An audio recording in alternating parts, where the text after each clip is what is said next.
2A Members Live webinar.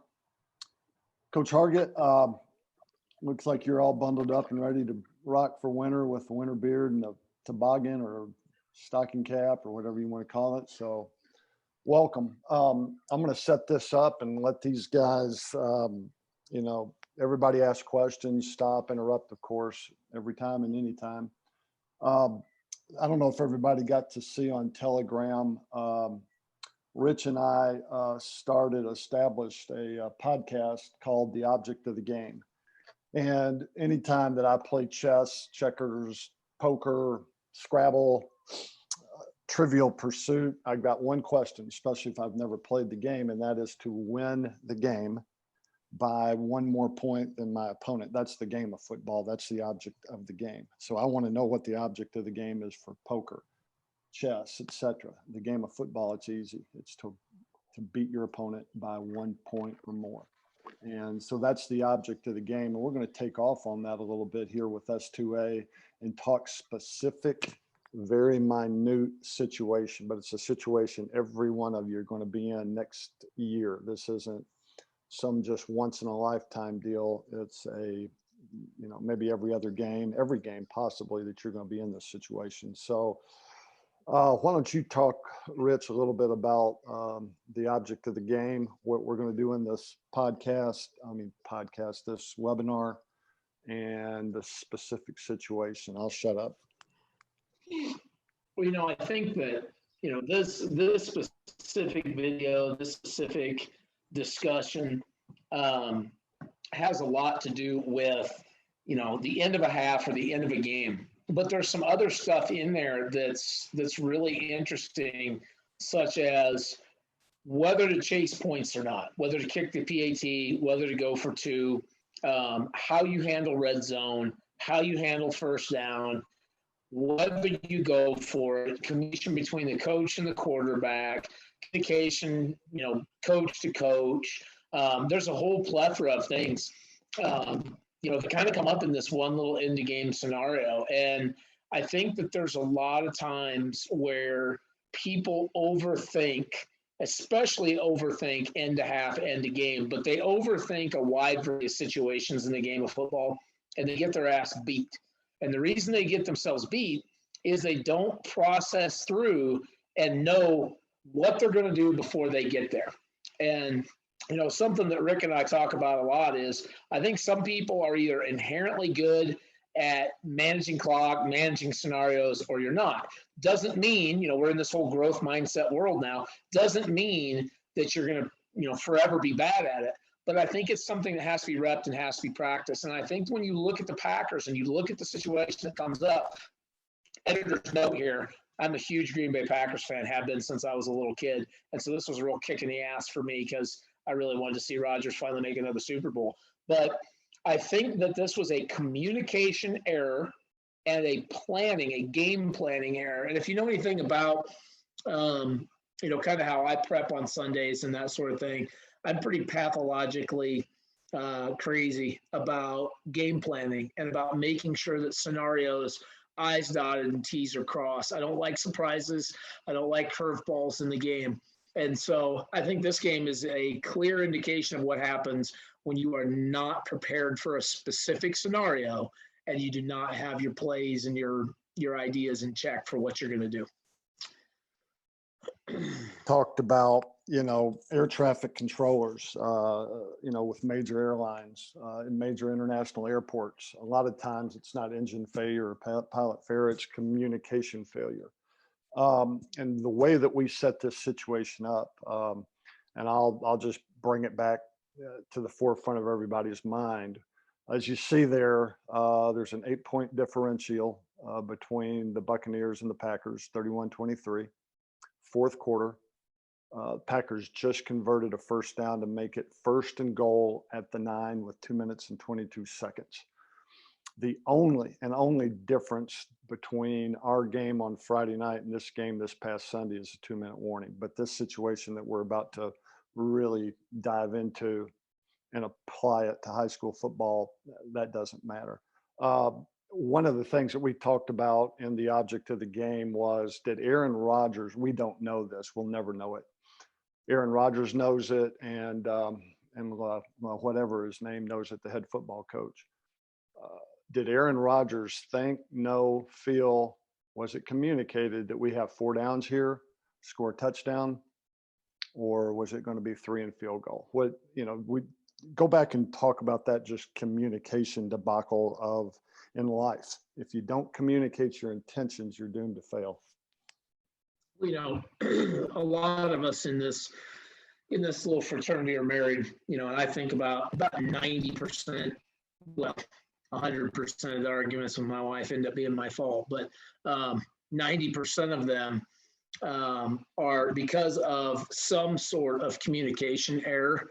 And usually that communication error is my fault. But, we talked about there has to be a conversation somewhere in this whole stretch, this whole scenario, that we're going to be going for it if we get the ball and it's 4th down. And so one of the things that, that I kind of thought about with my own team, my kids pretty fundamentally understand that if I cross your 40-yard line going in, we're not going to punt the football unless it's 4th and 10. If it's 4th and 10, all bets are off. I'm probably going to just squib punt it and duff it down there and live to play another day and get 20 yards of field position. But once you cross the 40-yard line, unless you've got one hell of a punter, I don't think statistically there's much reason to not go for it. Now, obviously, I'm the head coach who also calls the plays, so it makes my life a lot easier because I don't have to argue with myself. Okay, but even back when I was an offensive coordinator, I would be asking the head coach when we crossed at least the 30. I'd be like, probably, honestly, that's not even true. I would have asked before the drive even started. Okay, but if we'd got to the and I did not have an answer out of the head coach, I'm pulling the headset off and I'm saying, hey, dude, are we in 4-down territory or not? Because if we're not in 4-down territory, it's going to completely and fundamentally change how I'm going to call these next few plays. But if we're in 4-down territory, I'm going to call a set of downs completely differently than how you might think I'm going to call it. And so I think the Packers are screwed because it's clear to me they didn't have that conversation. And the reason we know they didn't have that conversation is when you go back and do the autopsy and you check Rodgers after the game, you find out that he made some sort of comment where he basically said, I thought we were going to have a 4th down play, so to speak, in there. And so that had not been communicated, which I think is egregious. Now, I'm not trying to say I'm LaFleur, and I'm not saying I deserve an NFL job. Okay, I'm not going there. Okay, but what I am saying is, how in the hell in the NFL, for sure, do you get to a point where you've got a Hall of Fame quarterback who's going to have the ball in his hands one last time, and he doesn't know when that one last time is, whether it was 3rd down or whether it was 4th down. The decision of whether to kick the field goal or go for the touchdown is an analytical debate. I think they made the wrong choice. I wouldn't have kicked the field goal. But you know what? I don't get paid the big bucks. So that decision comes down to their analytics and what they decided to do. Okay, fine, well, and good. But the bigger issue is, why was the communication piece not in place? Why did Aaron Rodgers not know, hey, if you don't get this thing on 3rd down, we're going to be putting it between the uprights and we're going to put the deep on the field. Go be a gunslinger because we're going to play this thing all the way to come hell or high water. I don't know how that wasn't communicated. And I think that's where the mistake came. So for us as high school coaches, I think it gives us a phenomenal opportunity to watch people paid a lot more than us, a lot more successful than us, a lot more famous than us, and say, I probably don't want that to happen to me. I don't want that worm to turn on me someday. I want to make sure if I get in this scenario, it's already played out. And so if you think about it as a head coach, if you're not calling plays, you need to have made this decision, because to me, it takes a lot of pressure off your quarterback, it takes a lot of pressure off your play caller. If you're a play caller, you need to have asked the head coach, where are we going with this thing? For me, my quarterback would know 9 times out of 10, we cross that 40-yard line, it's 4-down territory. He's not really going to debate whether he's going to get a 4th down or not. So let's run and I'm going to say right off the bat, guys, this video is not great. It's about the 3rd iteration of it. So it's bootlegged off of YouTube, loaded onto Team Extreme, now thrown through Zoom, and the video sucks. So bear with it. We're not studying scheme here. We're studying situation. So right here's a very clear picture of the personnel, the situation, the down and distance, the hash mark, and everything. So let's talk about what LaFleur and Rodgers did here, and then let's juxtapose that with what you would do, and not being an armchair quarterback, but being there 1,000 times as a high school football coach. What are you calling on first down? And also right here, I think it's very interesting, Rich, sort of go over a little bit of, not that we're nitpicking in a Hall of Famer here, but we brought up a fact of, I'm not really liking the execution of what I think is an RPO here. So I'm going to play it. Again, it's going to look shitty, but you'll get the point of what the situation is, fellas. Can you see that running okay, Rich? Yeah. You know, you've essentially got a little snag concept, what I would consider a snag concept, to the top of the screen, a fade snag flat. And obviously they're running it as a front door. You know, somebody I heard say, well, this was a play action pass. It wasn't an RPO. Obviously the proof is in the pudding right there. You can see the center is free release and he's downfield. So this is completely an RPO, because look at 62, 63, whatever that center is right there. I think it's the center. He's going to fit the Mike linebacker right there. So it's clearly an RPO.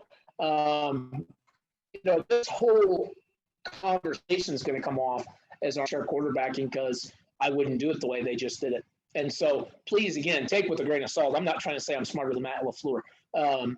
But I don't like the play call here. I'm just speaking for myself as, you know, co-founder of Surface to Air System, head football coach at my high school. I don't like the play call. I don't even like the personnel grouping. I don't like anything about it. And so I would have not done it this way, but this is what the Packers are in.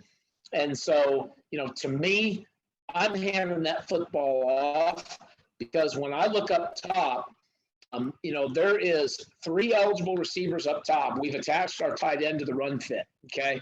So there's 3 eligible receivers up top, but they've clearly got the capacity to push 5 strong.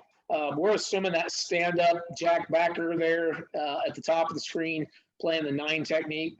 You know, he's going to be a run fitter, okay? So they've got a nickel, a corner, a safety, a backside safety who has clearly got nothing to hold him.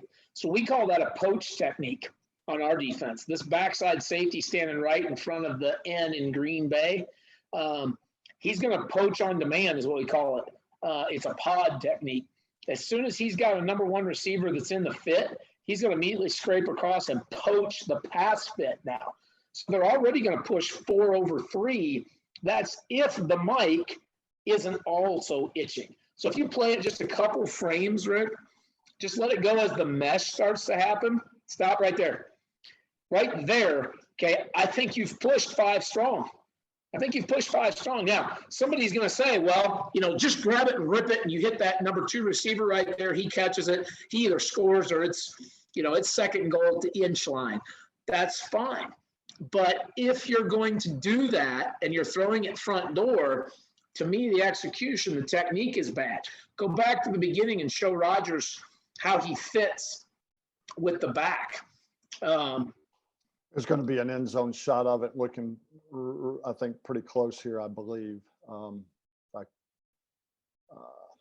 And Coach Cooper just made a great point. He said it's a give all the way to me. Coach, you're preaching the choir. I've handed the damn ball off on first and goal to 8. I'm handing the ball off. I don't give Brad's ass what it looks like out there. I want to hand that ball off. But again, I wouldn't have been in an RPO setting on first and goal to 8 either.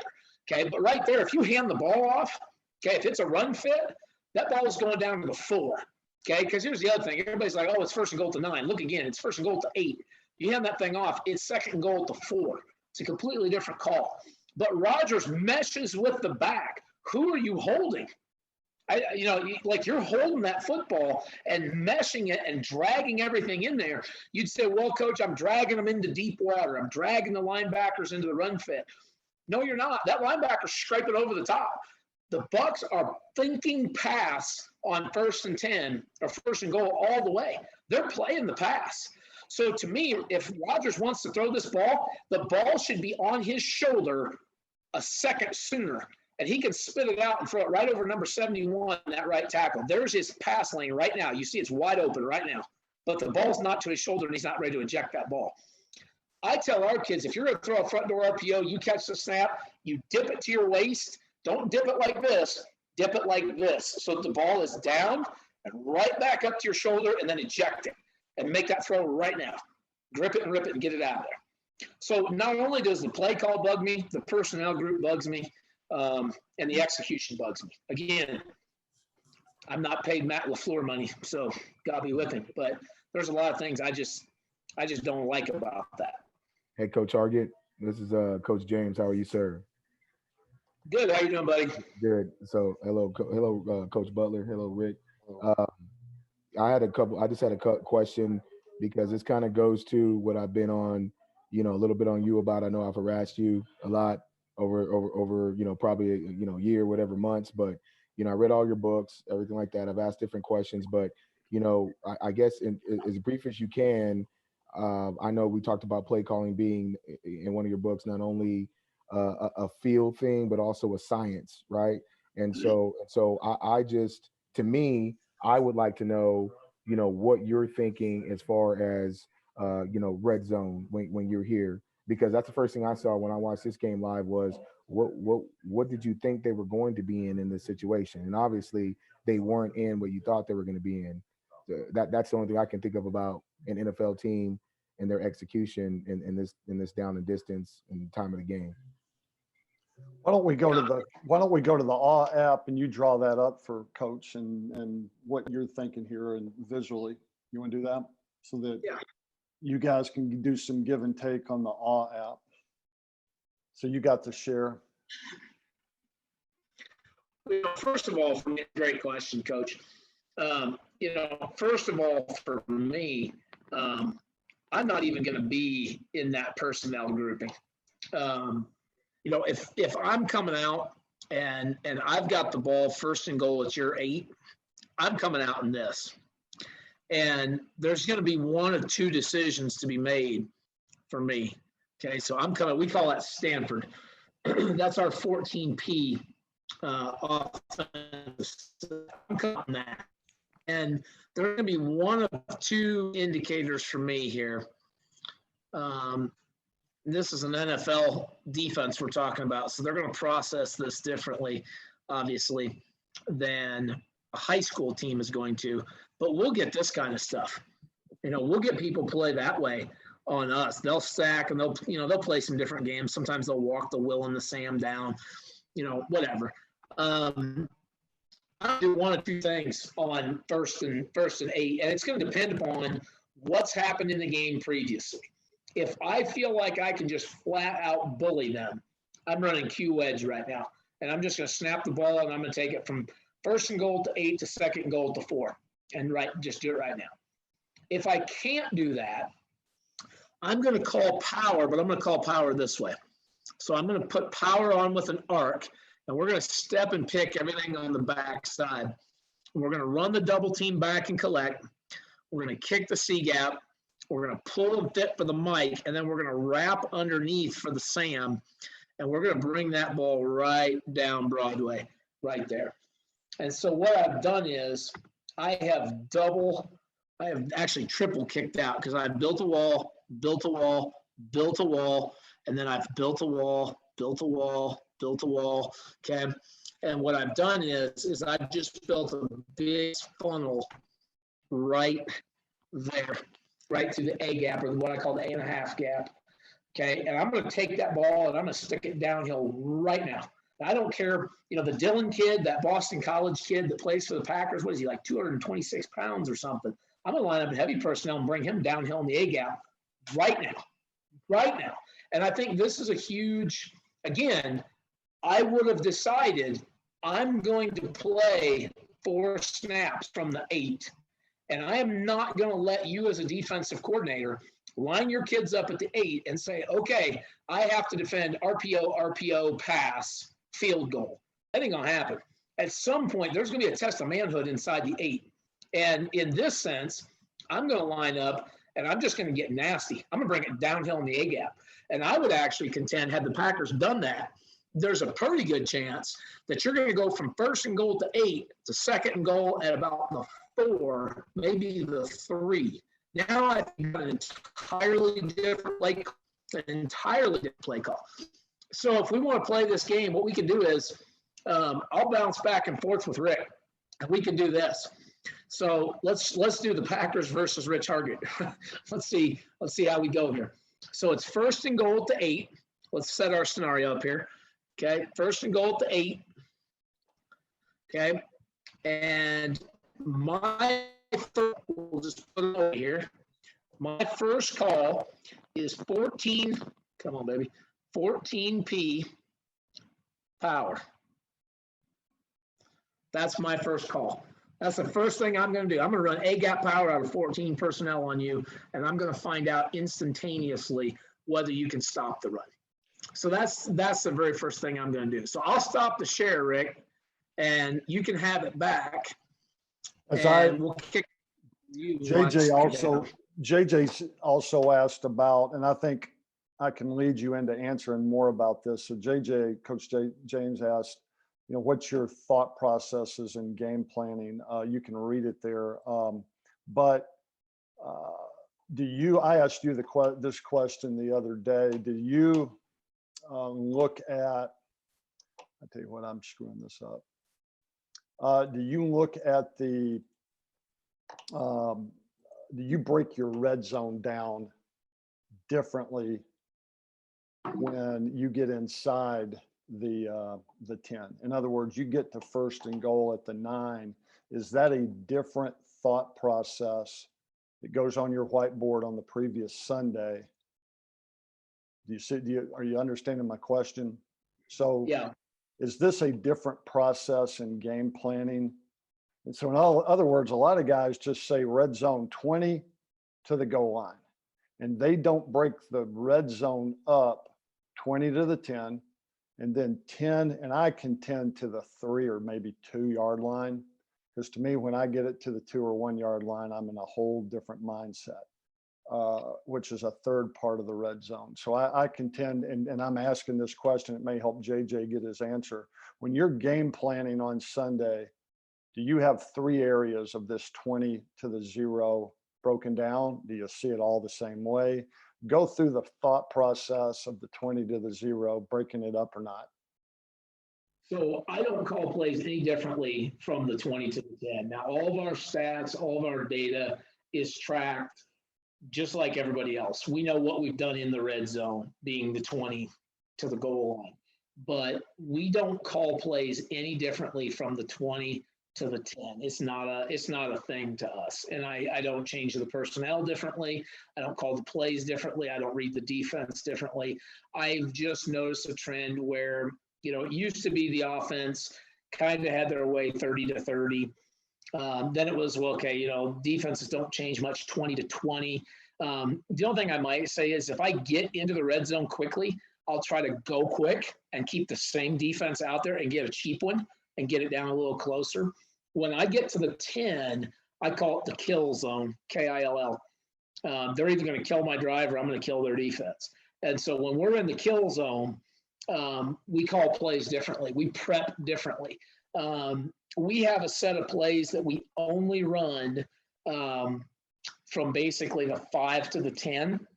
And we have a set of plays that we really only run from about the 1, 2, 3 yard line in. And so I would say the 1 to 3 is a different area.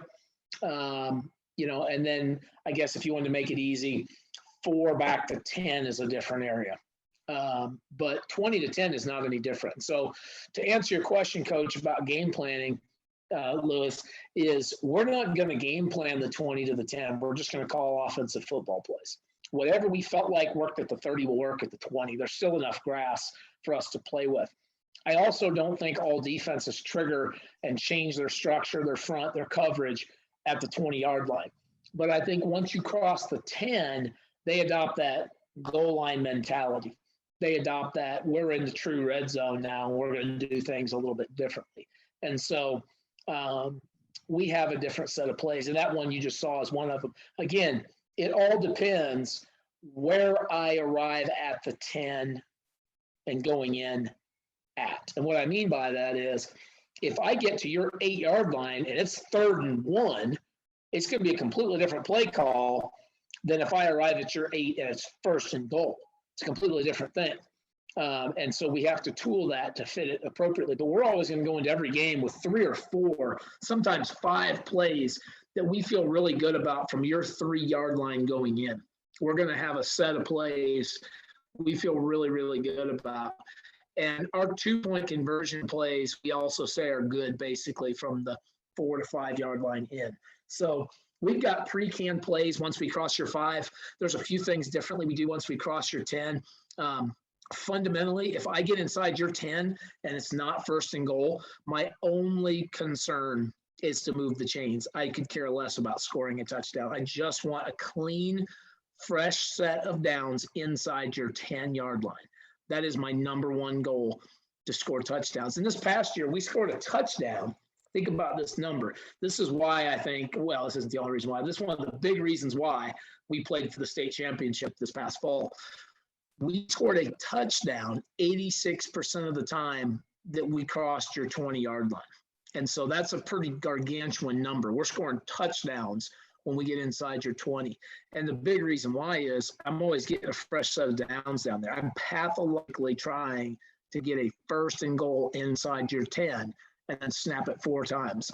And it's really hard to stop somebody with 4 bites at the apple inside the 10. So hopefully that helps in the game planning a little bit. And keep asking as we go on. So let's get to the next set of downs. Did you see everything you needed to see here? Yeah. And I want to remind everybody the film sucks. It's more looking at the situation than studying the scheme, fellas. It just went through so many iterations to bootleg this damn thing that it's going to suck, but we're not studying scheme and how to be Aaron Rodgers. We're studying situations. So forgive us about the film. So here we are. Second goal. Clock's moved about 3 seconds. So, like, if I had hair, I would want to pull it. So Coach Cooper said, I think calling your best run quickly with the personnel in the field after landing inside the 10. I agree with you, Coach. He said it's worked well for us. I agree. So that's a good point. So you just missed on an RPO, and now you go to empty, just basically 10P. 10P empty.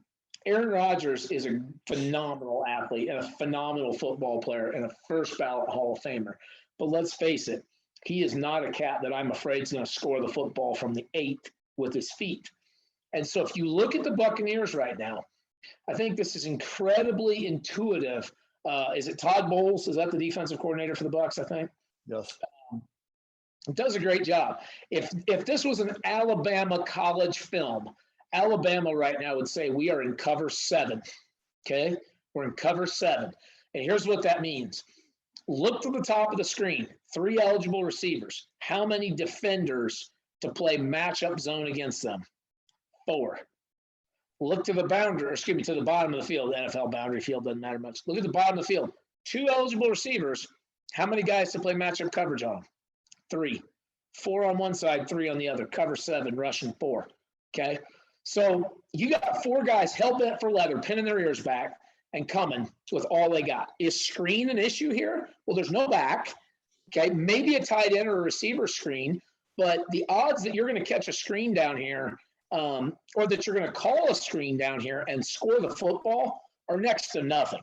And the Bucs know that. So if they can force a screen throw and tackle it, it's going to be 3rd and goal from the 6 or the 5. They're going to play those odds. So the Packers are out. I mean, they're out probably on quarterback run. Okay, they can't run the football. So what can they do? They can throw the ball off straight quick game action, and the Bucs have beat down. I would contend the Bucs won this down before the ball was ever snapped.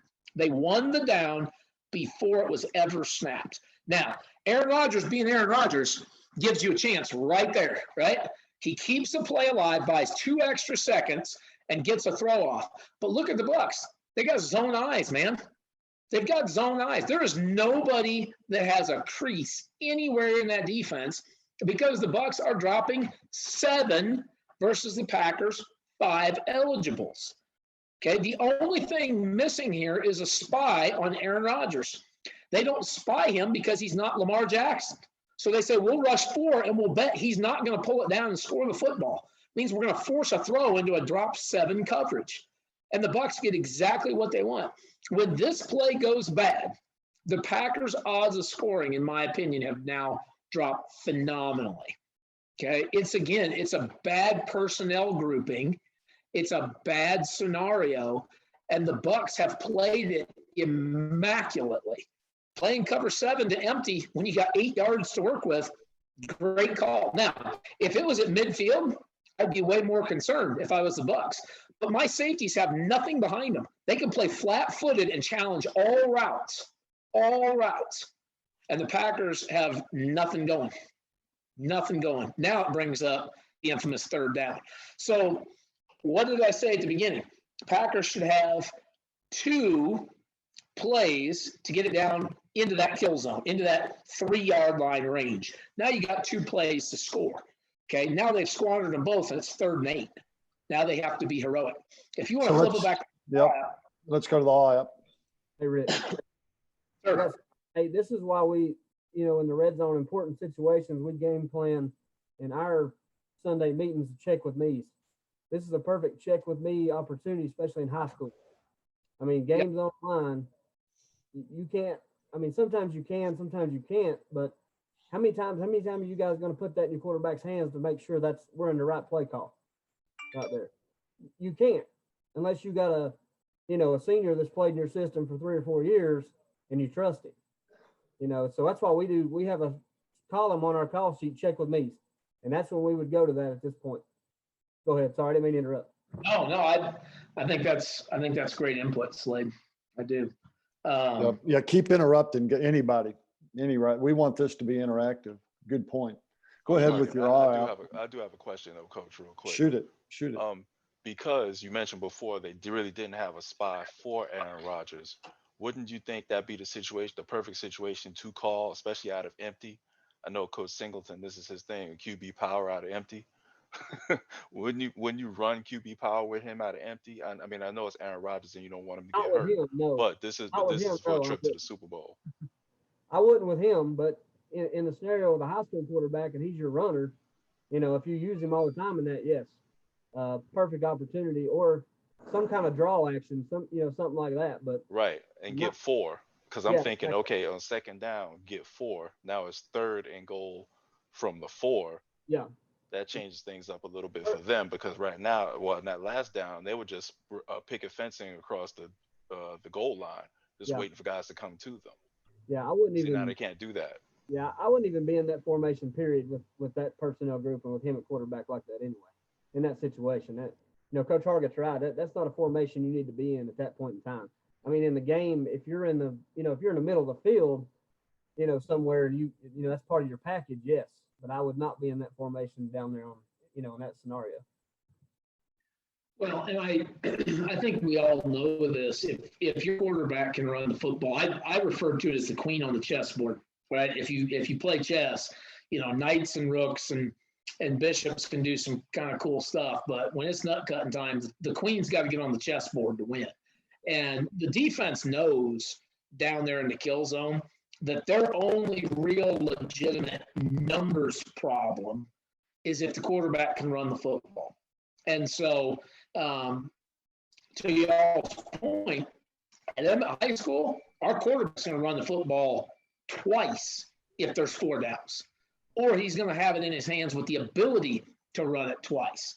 And both the ones on 3rd and 4th down for sure will be run pass options where he can keep the ball if he so chooses.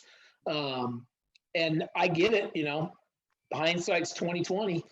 Aaron Rodgers is not a fleet of foot cat. But if you go back and you look at the way that defense is aligned, there's no true Mike on the field. There's this all-11 concept of offense that I really believe in, which means I tell people we're 10P, we're 11P, we're 12P. We're not taking kids off the field very often. We're just making them retool and play multiple positions to put the defense in a bind. In that sense, the defense is in all 11. They're using their Mike as a second nickel player, okay, and he's half out of the box. If Aaron Rodgers runs the football downhill in the A-gap, he's going to get 3 yards. I don't give a rat's ass what anybody says and how slow he is because there's no Mike backer. And so, but you should have done that on first down. And then you'd be second goal to 5. But you didn't. Then you come by getting an empty. You know, I mean, that's why, you know, all this stuff people keep saying about, oh, you're going to get your quarterback hurt. You can't run him too much, blah, blah, blah, blah, blah. I don't know. Has anybody seen Lamar Jackson? I mean, Cat runs the ball a lot, and they win a lot of games. You know, I had that same bullshit scenario. Somebody said to me this year, they said, well, what are you going to do running your quarterback this much if he gets hurt? If he gets hurt, you'll lose. I said, if he doesn't run, we'll lose. So then what difference does it make? You know, if he doesn't run, you don't win. But anyway, good points. Great dialogue.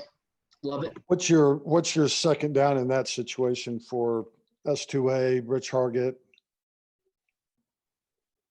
Okay, so I'm gonna go the complete opposite direction on this. I'm gonna get into 12P, okay?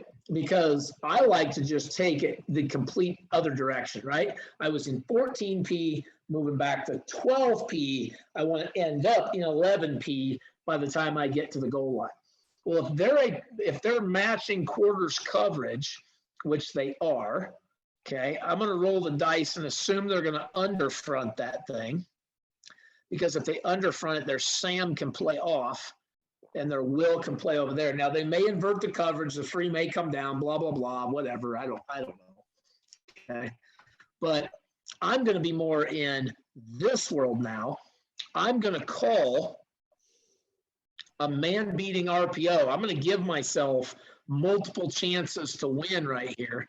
I'm going to push that. I'm going to push that. Okay. And now I'm going to give myself, this guy can pivot a little bit in here. So that would be brick right with a Z orbit. And I'm going to give myself the opportunity to win with man-beating routes. If that doesn't work, I've got the ability to hand the ball off if I get a light box. If they squeeze, still put the quarterback on the edge. Now, you could lock that, and you can play that game with them. But again, think about what would have happened here. In this scenario, if I'm calling the plays, I ran A-gap power on first and goal from the 8, and I now have second and goal from the 4. So a second and goal from the 4, I'm not getting match quarters from the Bucs anymore. I'm going to get compression defense, which means I'm going to get some version of off-man coverage, which means this route right here is going to cause an absolute shitstorm for that defense because I'm motioning behind a power pair set. So I'm going to man beater right now. And what I'm hoping is they're running with the man, and I hand the ball off, getting them in man, and that back squirts through there. And now where am I? I'm down about the 3-yard line. Is now that Devontae Adams at Z, coach? Yes. Okay. I'm putting him on the run, man. I'm putting him on now. If he comes in at high school, I got a lot less stuff to worry about, coach. Let's be honest. I know a lot of cats in Idaho are going to cover him. Okay. But to me, this should be your guy. Okay. I also think you can make this case. This guy right here, how many times did Devontae Adams, when he's lined up at X, went off the rip on a slant route during that football game? How many times did he win on a slant or a glance? Wait for it. He won. Every time. He won whenever he got ready. So if they're in man, and this is Devontae Adams, that's a hell of a long way to run. If they're in man and this is Devontae Adams, there went all the help on him, and now I got a one-on-one matchup off RPO action. I would contend you might score on either one. Okay, so here's my point, I guess. I would have gone heavy set power run first play. Then I would have gone RPO second play. Now, both of us, the Packers and I, agree that RPO is in the package, but a completely different time to call it. And I don't think they ever use heavy set. So my second down call is 12P and it's a 12P motion. So I'm going to put Mo RPO. So there's my first two calls with first and goal from the 8.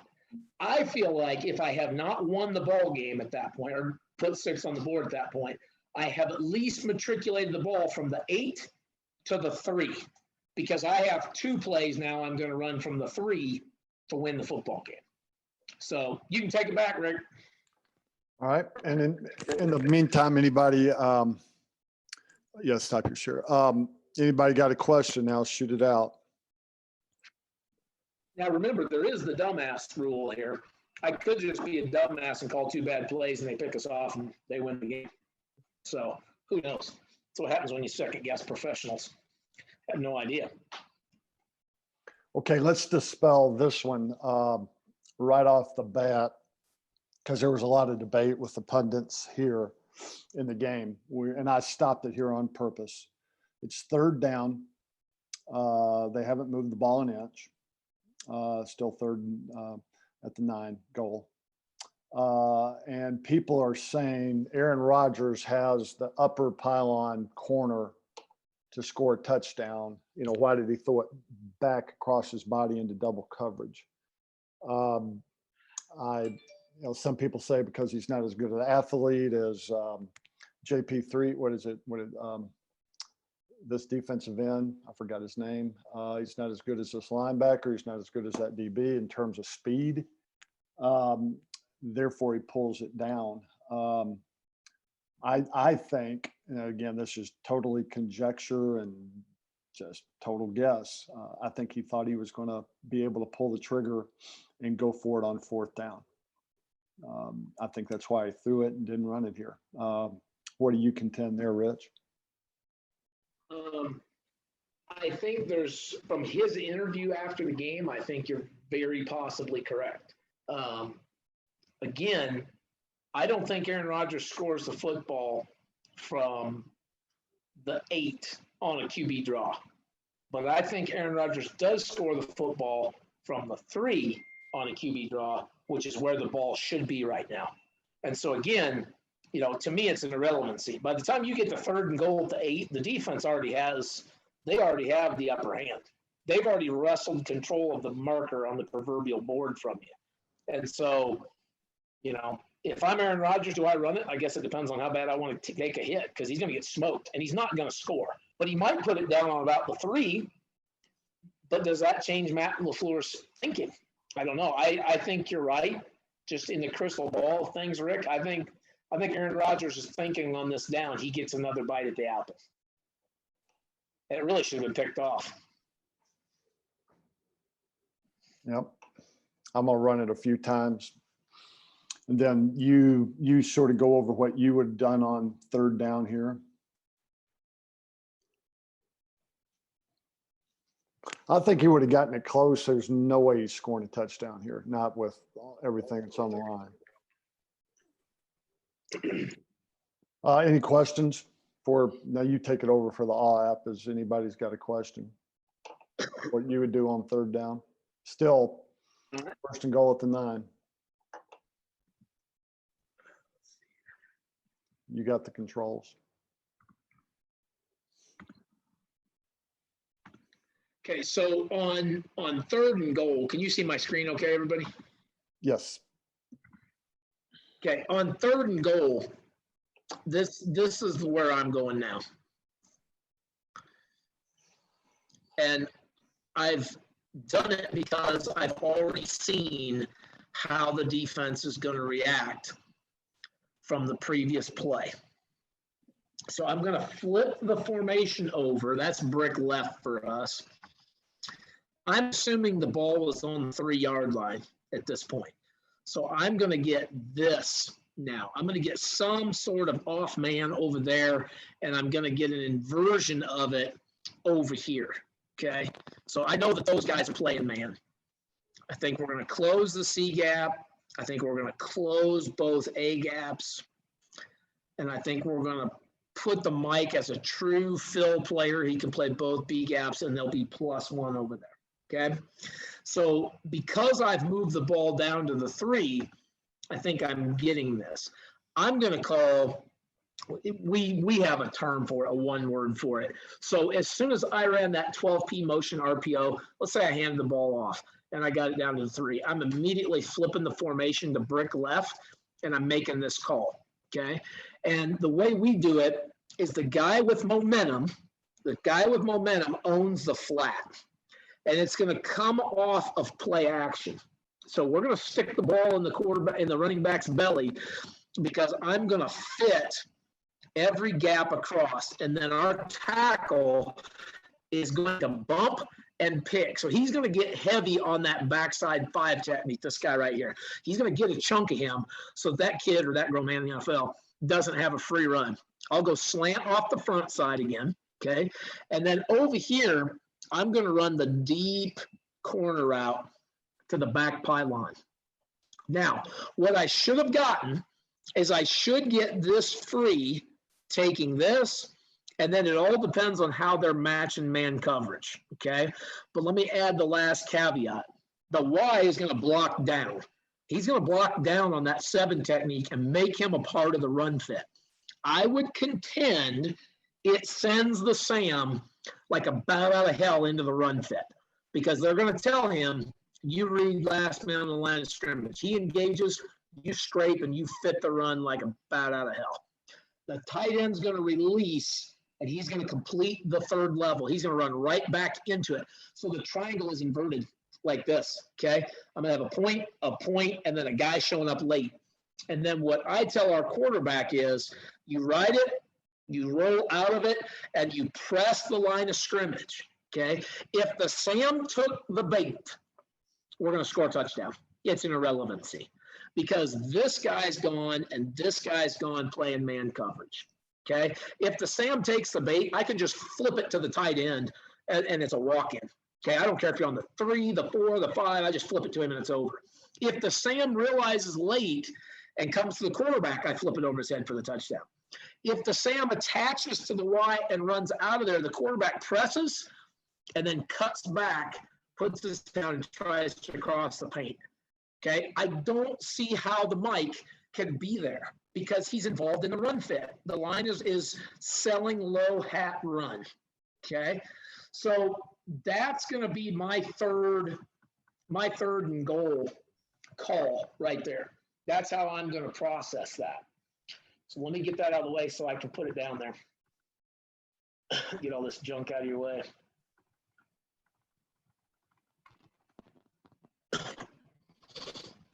So let me switch back to my red here. So number 3 for me is going to be a goal line pap. So I'm going to go goal line pap on 3rd and goal. That's going to be my answer down there. And I think, again, I'm biased, but I think that I've scored the touchdown by this point in time. I don't see how I've not scored the football by the time we do all that, because I've now put my quarterback on the edge and given him what I think is a pretty darn legitimate chance to score the football. Okay?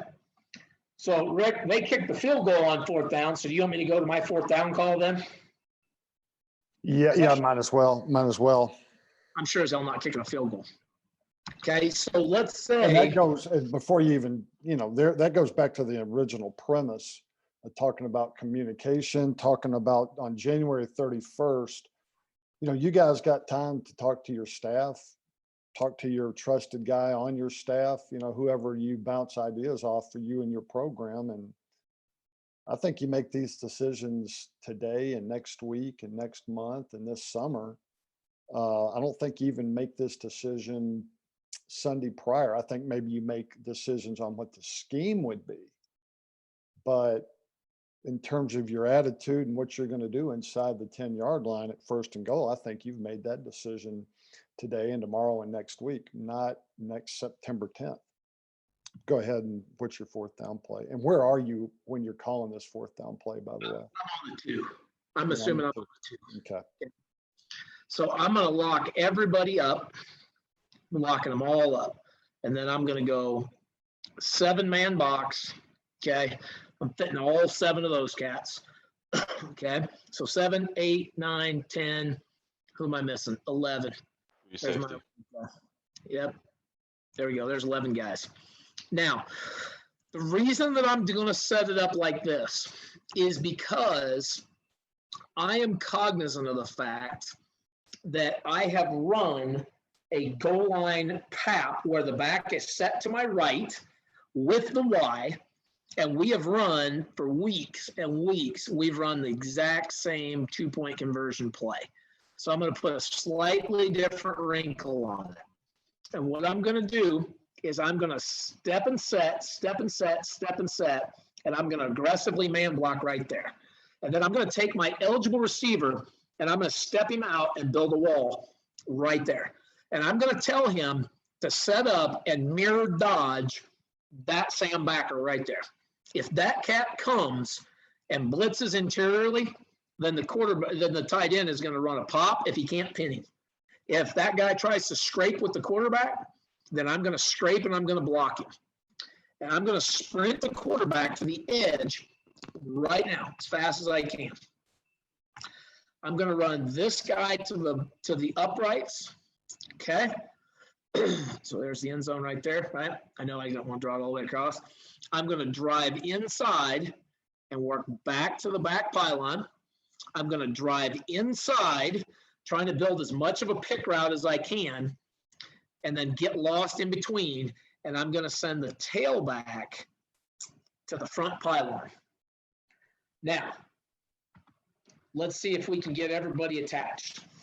This guy has a route. This guy has a route.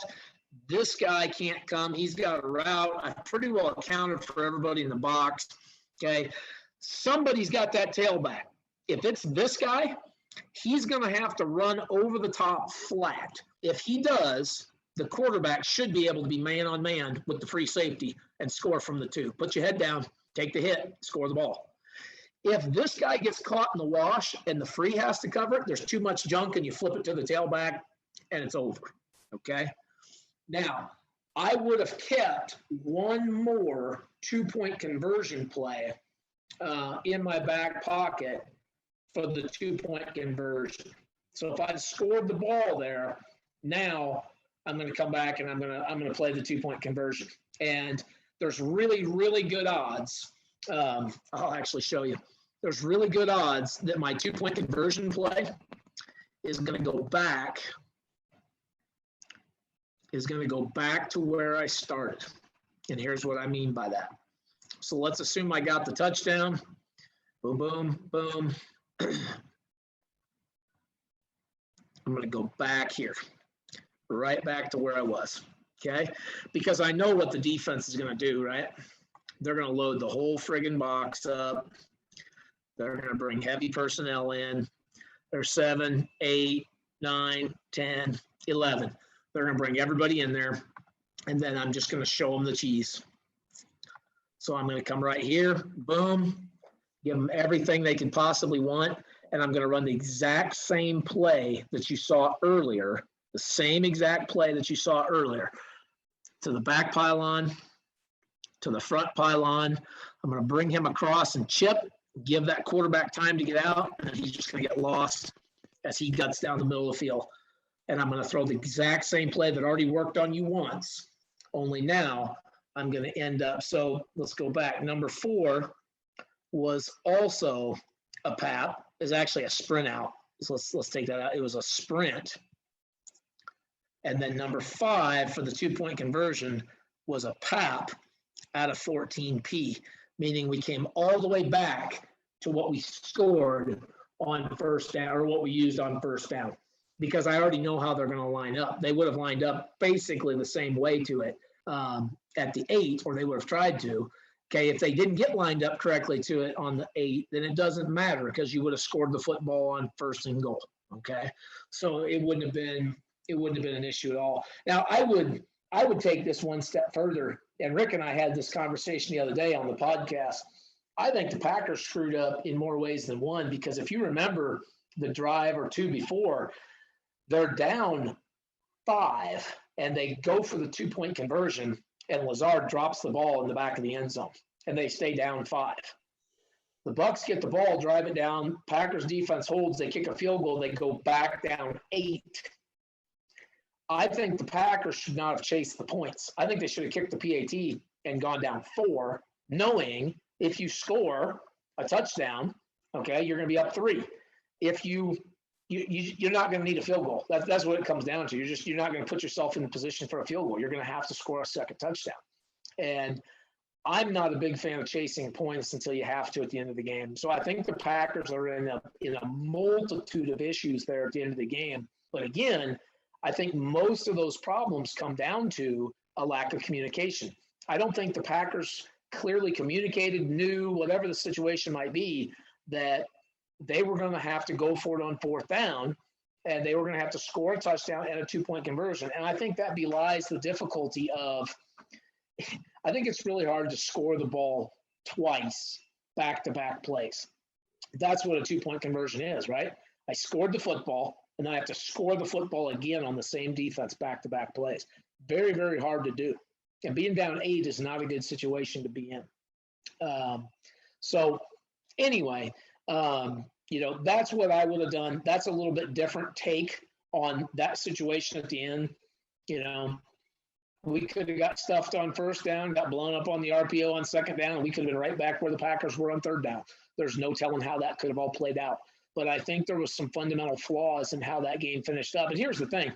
That happens every Friday, every Saturday, and every Sunday, all fall long. That happens. Guys are trying to figure out the best call, and they're thinking and they're overthinking, and people are playing chess. The only reason why we can sit here and have this debate and dialogue and play with it is because it was for a trip to the Super Bowl. If it wasn't for a trip to the Super Bowl, nobody would care. If this was the Cincinnati Bengals in week 3, nobody would give a damn. It wouldn't matter. No offense to the Bengals, but nobody would care. Okay, but because it was for a trip to the Super Bowl, everybody's going to micromanage it. And again, I definitely don't want to say that I have a better answer than Matt LaFleur, because again, I don't. And he's the coach of the Packers, and I'm the coach of the Emmett Huskies. So there's a long cry between the two. But I think that what it does do is it gives us some very, very real world ways to go back and remind ourselves. And I know some of you guys that are listening to this webinar, if you're in Illinois, North Carolina, Washington, Oregon, California, a few other states, you're actually getting ready to play in a couple weeks. And, I still contend those guys getting to play in the spring, you got a tremendous advantage if you use it to your advantage, because you've gotten to see a lot of ball that you would have missed. This is the way I think about it. In the fall, I see almost no football because I don't have time to watch college games. I don't have time to watch pro games. I DVR stuff and watch it this time of year. So I feel like you're always a year behind in learning things. Whereas those of you guys that are playing in the spring, I know that sucks and it was a kick in the ass and nobody's enjoying it. But here's the thing. Use it to your advantage. It's a tremendous advantage because you've got to see all this ball, all these new things, all these new ideas, and you can do something with it. Another thing that you could say, and again, give me the reins for me to cue this next thing up. I don't think Aaron Rodgers is the guy that I would have do this. But I'll tell you another thing that I would have been thinking down there if I was a high school coach is speed option or lead option down there and putting the quarterback on the edge with the ball in his hands in a 2-way go with a lead blocker. I mean, that's as old as football itself. If you'd have called that 1st and goal to 8, you may not have had to worry about it. You might have scored it or you might have put it down on the 2. And I tell our quarterback, don't you dare pitch it down inside the 10. Just stick your head down and run that damn thing down to the 2. We'll call a play action and we'll be done. I think that the quarterback's ability to get the ball on the edge of the perimeter is a huge part of red zone success. And guys, throw out a question, even if you feel like it's out of context, get your questions answered. I do have like a bonus thing here.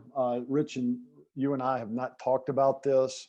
I'm going to add this to the podcast before we make it live because this is basically making decisions, thinking up things.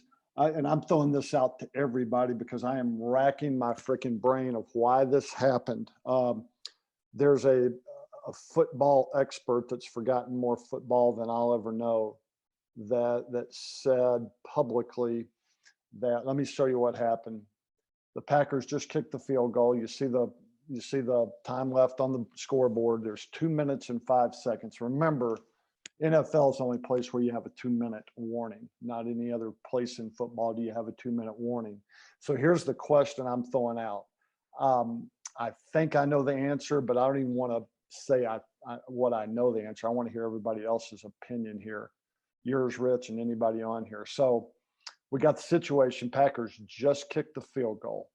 You see the point differential on the scoreboard. 2 minutes, 5 seconds to go. Obviously, the Bucs are in hands team personnel. Play it out.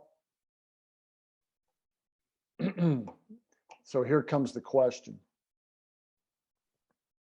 Why did they have this kid slide and not pick up any more yards? Why did they not have him struggle, maybe make enough cut right there, gain a few more yards? Not so much for yardage, but why didn't they let the clock go 3 more ticks underneath the 2-minute warning? In other words, why wasn't the Buccaneers offense coming on the field at 1 minute and 59 seconds, letting the 2-minute warning already been ticked off?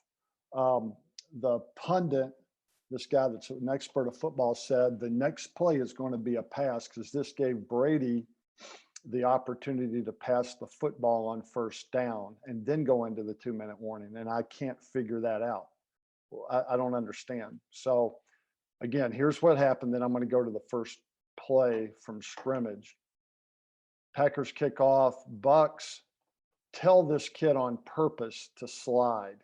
He slides with 2:03. Was that a mistake? I don't think it was. Didn't want to risk a fumble. Maybe they just didn't want to risk a fumble because I don't think it has anything to do with what happens next. So here's what happens next. Brady has the football with 2 minutes and 1 second. This goes all the way back to the whole, why do you kick a damn field goal and give Brady the chance to, because this right here won the football game. Not a question in my mind. They get 9 yards on first down, then they convert on first down. The game's over, even with Green Bay having 3 first downs. So what the Packers did, they kicked the field goal, took the ball out of Rodgers' hands, and Rodgers never got back on the field because he's going up against the greatest quarterback that's ever taken a breath of air. So again, here's my question. Does anybody know? One coach just said because they didn't want the fumble to be on, the Buccaneers didn't want to fumble on the kickoff return. But why didn't they let the play go down to the kickoff return go down to 1 minute and 59 seconds? Because essentially it gives the Packers 4 first downs. And here's the guy says, so Brady could throw the football on first down. We'd have thrown it on first down anyway.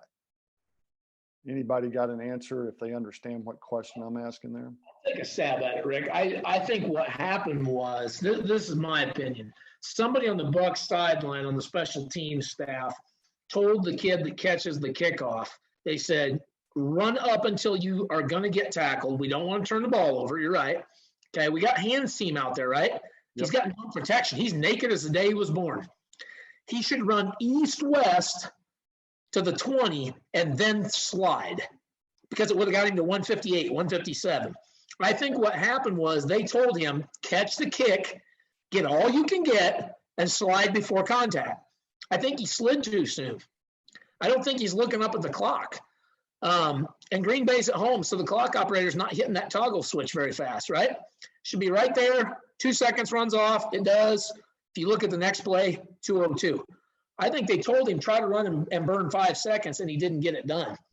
I think that it's completely irrespective of what the next play is. I think the Bucs were going to throw the ball on 1st and 10 either way. And so I think the kid just mismanaged in the heat of the moment how quickly he slid.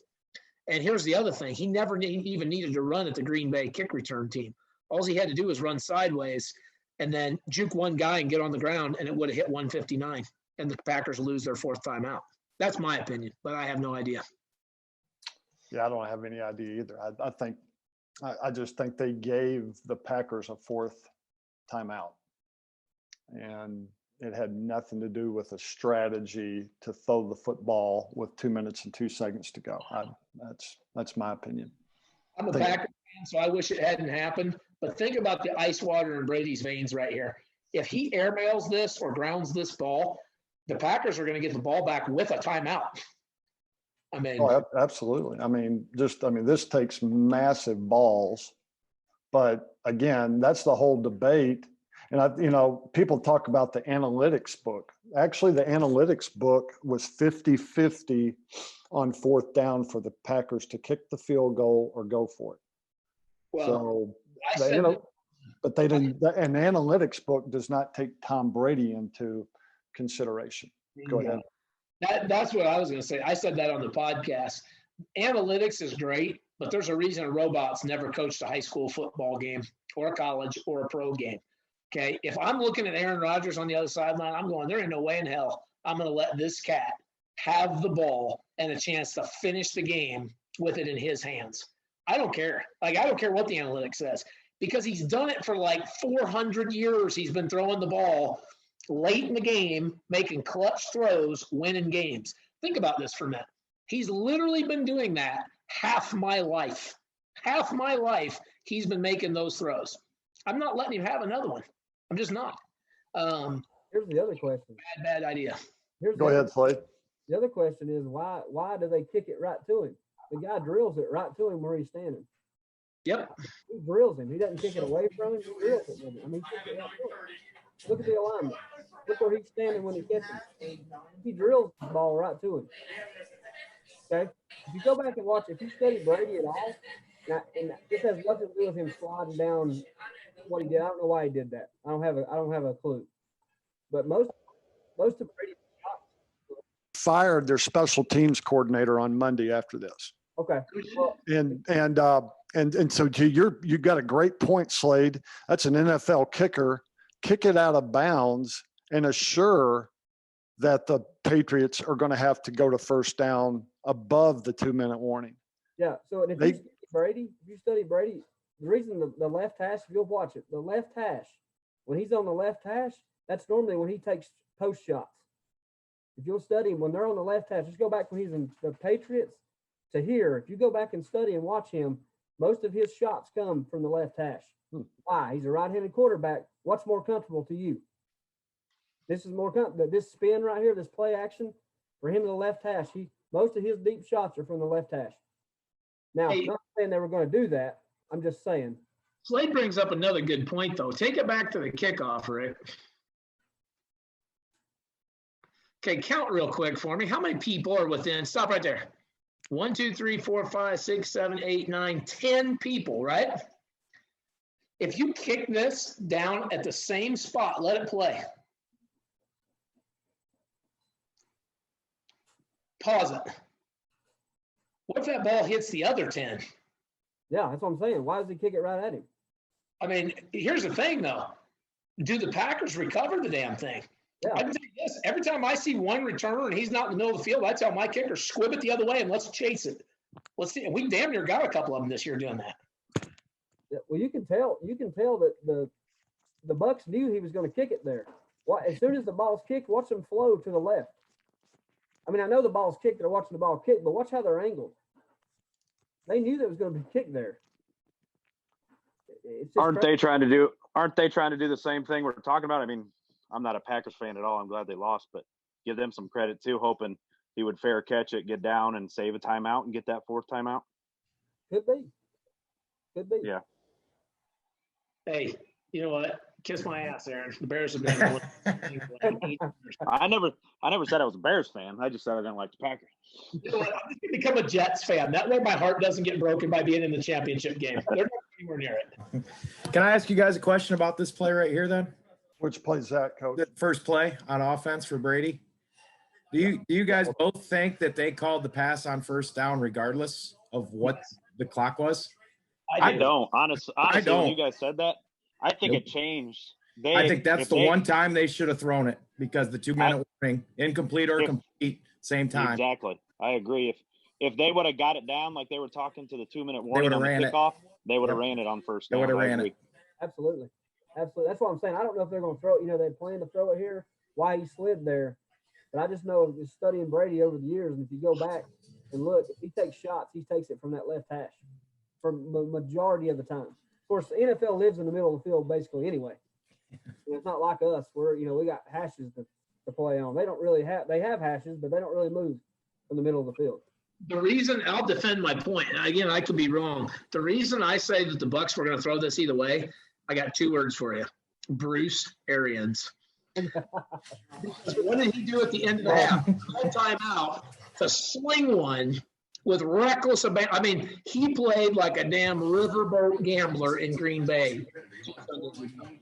Well, I want to go back. Whoever made the point, there was 2 coaches just made the point. If this play would have been snapped on 1:59, you think it would have been a run, and why?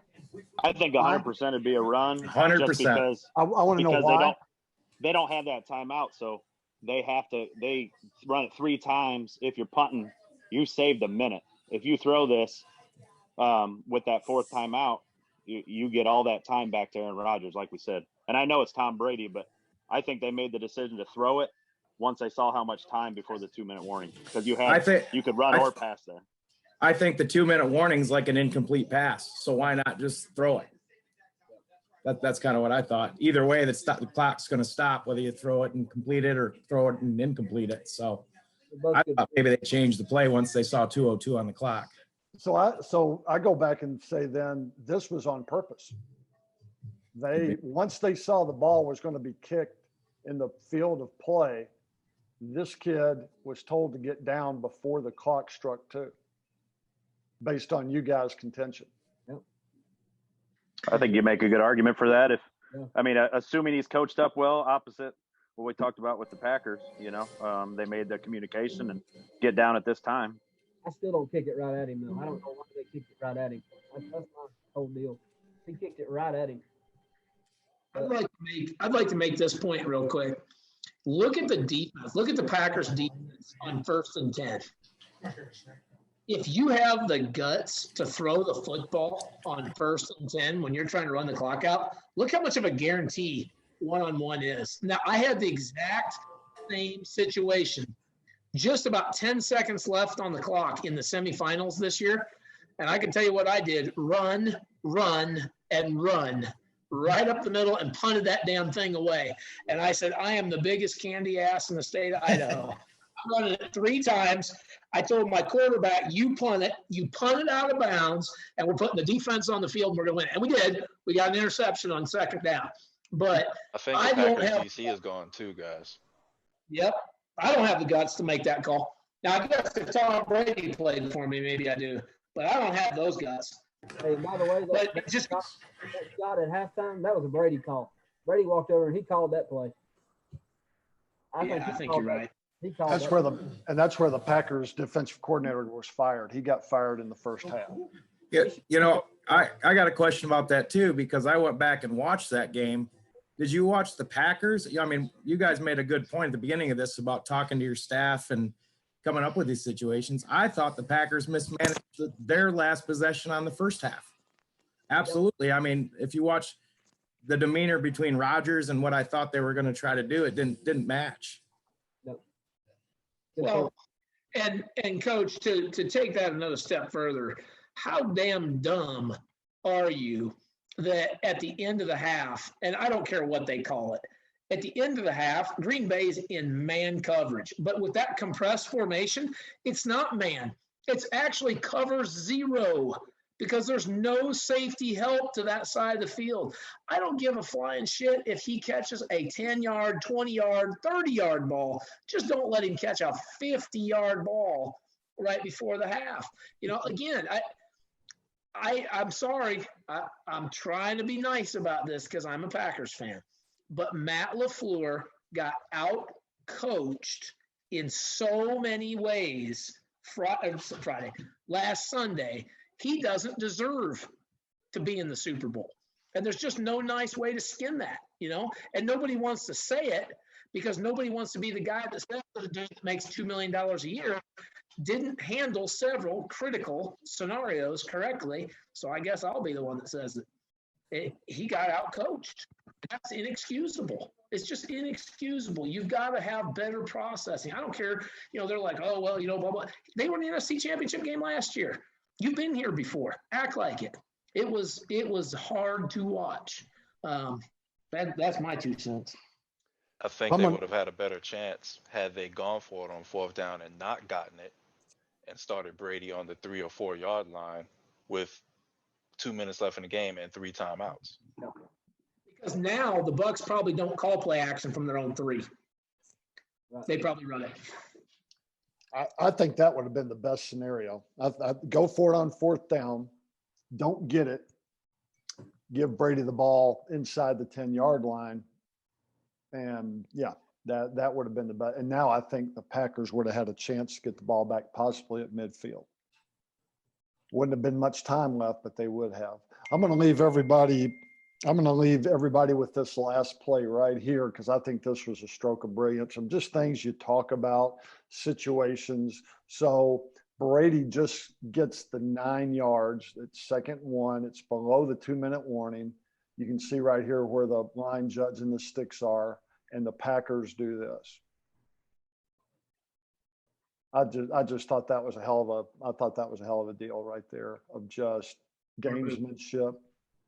So basically what they did, they, got a purposeful offsides, and that way no more time was run off the clock. And and a little commentary on that. I think the NFL is going to nix this and make it illegal for the defense to do. But it was a hell of a brilliant stroke of coaching. It just goes back to, the scheme is easy. The chess comes in what you guys do for a living when you have to decide these type things. And so that's sort of what tonight was all about. Thank everybody. Coach, you got the last word and we'll sign off. Hey, great dialogue. Just love hearing how everybody would handle this, how everybody interpreted it. I think there's a lot of money made and lost in end-to-half, end-of-game scenarios. And, we could all been wrong. We all could have been right there where Matt LaFleur was. I've been there. I've lost games, but I didn't manage the game. And I don't want to be hypocritical. I feel for the guy because I've been there. But, hopefully this dialogue is going to help all of us not be in that situation at least again. So great stuff tonight, guys, from everybody in S2A. Thanks for the debate. Thanks for the dialogue. I thought it was good stuff. We will see you again soon.